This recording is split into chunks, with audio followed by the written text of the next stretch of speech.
Salut tout le monde, c'est Petit Ninja. Aujourd'hui on se retrouve pour une nouvelle vidéo assez spéciale puisqu'on va attaquer donc la série sur la mise en peinture à l'aérographe. Donc ça sera une petite série de vidéos tutoriels en plusieurs parties, donc bien entendu, où je vais vous montrer en fait comment ça se passe pour pouvoir faire de jolies réalisations à l'aérographe. Donc aujourd'hui on va commencer avec la première vidéo qui consistera à vous présenter le matériel nécessaire, hors consommable bien entendu, afin de réaliser donc des peintures à l'aérographe. Donc comme vous pouvez le voir à l'écran actuellement, on va commencer par ce qui est le plus imposant, donc c'est-à-dire le compresseur. Donc vous voyez que moi j'ai un petit compresseur avec cuve.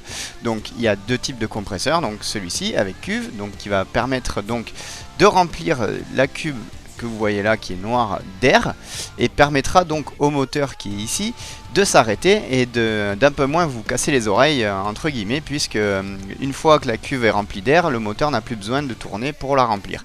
Donc ça soulage un peu. Bon, même si ce petit modèle ne fait pas spécialement beaucoup de bruit, c'est vrai que c'est assez agréable quand même quand la cuve est remplie que le moteur s'arrête et vous permet de continuer à peindre une fois que c'est rempli.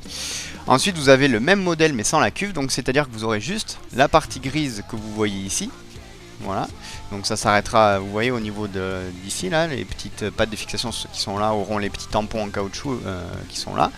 Vous aurez donc la partie qui filtre l'air et qui l'envoie vers le tuyau fixée directement donc sur ce bloc là. Donc l'avantage c'est que c'est un peu moins cher, l'inconvénient c'est qu'il tourne en permanence. Donc vous aurez en permanence le ronronnement de votre compresseur. Donc voilà vraiment la grosse différence entre les deux types de compresseurs que vous pouvez trouver. C'est pas non plus quelque chose de primordial la cuve, sachant que sur un petit modèle comme ça ne fait pas forcément de bruit. Mais c'est vrai que moi j'ai préféré prendre avec cuve, ça soulage un peu. Ensuite, donc, mis à part le moteur et la cuve, donc vous voyez qu'il y a cette grosse sortie là. Donc en fait, cette partie là va permettre, donc vous le voyez ici, il y a un petit filtre, va filtrer l'air qui a été absorbé par le moteur et mis dans la cuve. Et donc cet air va être filtré pour éviter que vous ayez des particules ou des poussières qui ne se mélangent avec votre peinture, mais aussi pour réduire l'humidité ambiante de l'air. Donc j'ai effectué une petite rotation et vous voyez que ici on a un petit mano avec une aiguille et ici un bouton.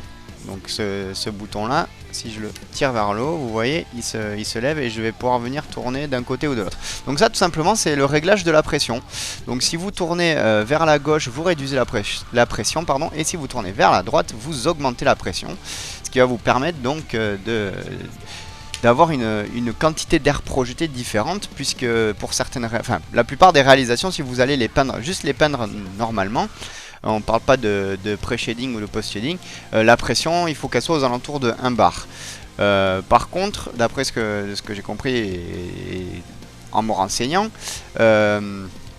notamment avec Zankuro qui manie l'aérographe depuis un certain temps, il vaut mieux réduire la pression lorsque vous faites de la précision ou du pré-shading. Voilà.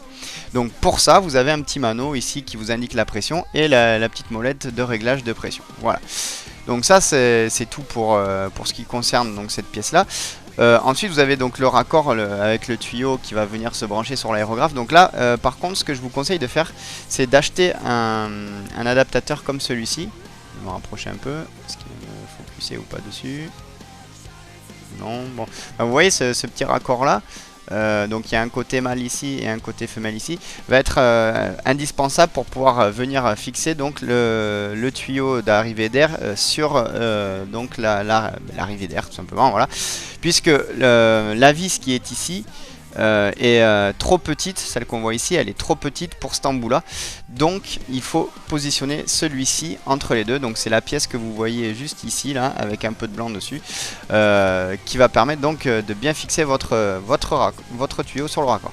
Donc vous voyez qu'il y a du ruban blanc, donc c'est ça hein, c'est ce petit rouleau là. Donc ça c'est livré avec le compresseur, enfin moi c'était livré avec mon compresseur. Donc vous voyez c'est très fin, c'est un ruban type plastique caoutchouc un peu, et c'est ce qui va permettre de faire un joint étanche au niveau des filetages donc de la sortie de cuve au filtre et au niveau de votre raccord ici, puisque si vous le vissez comme ça, comme ceci, l'air peut s'échapper. Donc l'avantage, c'est qu'on met ce petit ruban blanc sur le filetage, ça résiste donc à la friction quand vous le vissez, et ça vous permet donc d'assurer l'étanchéité entre votre raccord et votre tuyau d'arrivée d'air, ce qui est quand même indispensable. Ensuite, il vous faudra bien entendu un aérographe. Donc voici à quoi ressemble le mien. Donc vous voyez que c'est un Crescendo 175. Donc c'est fait par le fabricant Badger, c'est une société américaine. Donc celui-ci c'est un double flux à aspiration. Donc en fait double flux parce que vous pouvez donc contrôler l'air ici en appuyant. Et ensuite la peinture, le flux de peinture en le reculant comme ça. Donc là j'appuie, c'est que l'air qui sort, je tire, la peinture arrive. Voilà. Parce qu'il existe des simples flux où vous allez tirer et il y aura la peinture et l'air en même temps qui sortiront. Là je peux ajuster la pression ici de l'air et ici la quantité d'air en fait et la quantité de peinture en reculant. Voilà. Après il est à aspiration parce que vous voyez qu'ici il y a un petit trou. Donc tout simplement parce que moi en fait je vais utiliser ce genre de petits bocaux. Avec un couvercle spécifique ici qui va venir chercher la peinture et qui va venir se fixer tout simplement par dessous et donc va créer un phénomène d'aspiration pour acheminer la peinture jusqu'à l'aiguille qui se trouve derrière ce petit capuchon que je vous montrerai ensuite. Un deuxième type d'aérographe existe, c'est donc les aérographes avec la présence de la cuve fixe sur le dessus. Donc en fait vous allez directement mettre la peinture dans votre cuve qui sera au dessus là, comme un entonnoir. Et en fait tout simplement la peinture, vu qu'elle est avec la gravité, va être vers le bas. Quand vous allez tirer donc votre gâchette, ça enverra la peinture. Donc ça s'appelle les aérographes à gravité. Donc tout simplement parce que la peinture descend du cône dans l'aérographe, il n'y a pas de phénomène d'aspiration particulier. Voilà. Donc après ça c'est vous qui voyez. Pas mal de gens recommandent quand même les aérographes à gravité. Bon moi j'avais que celui-là en magasin, donc j'ai pris celui-là, mais je peux vous dire qu'il marche très très bien. Et même s'il est aspiration, je n'ai jamais eu de soucis. D'ailleurs si vous voulez un bon exemple, vous regardez le Strike Freedom si ce n'est pas déjà fait. Et il a été entièrement peint avec cet aérographe là. Donc ensuite vous avez la buse ici avec la petite aiguille. Donc je vais essayer de me rapprocher en espérant qu'il me fasse un joli focus. Voilà, donc là vous voyez qu'il y a donc la buse qui arrive là. Et là la petite pointe que vous voyez c'est l'aiguille. Donc si je tire vers l'arrière, vous voyez que l'aiguille recule et c'est ça qui libère la peinture tout simplement.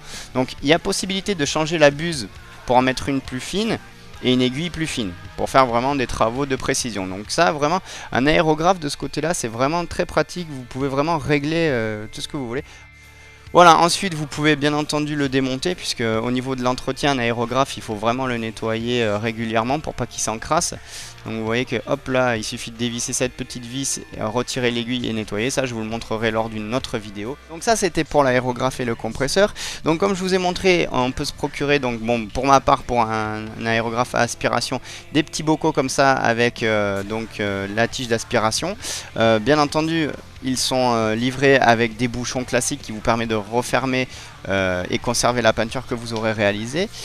Et ce que je vous conseille fortement d'utiliser aussi, c'est un masque, tout simplement, puisque on va pulvériser des particules très très fines. Et si vous les inhalez, ça va direct dans vos bronches, dans vos poumons. Et là, je vous garantis que les dégâts, ils sont assez mauvais. Puisque bon la peinture quand même c'est pas c'est des produits chimiques et ça risque de vous endommager les bronches. Donc voilà, bah, écoutez, je vous ai présenté la base du matériel et comme je vous ai dit pardon, sans les consommables, ça on y reviendra dans une autre vidéo. Donc n'hésitez pas à commenter si vous voulez plus de renseignements. Si vous avez aimé cette vidéo, vous mettez un petit j'aime et puis je vous dis à bientôt pour la suite de ces tutoriels vidéo. Salut les amis.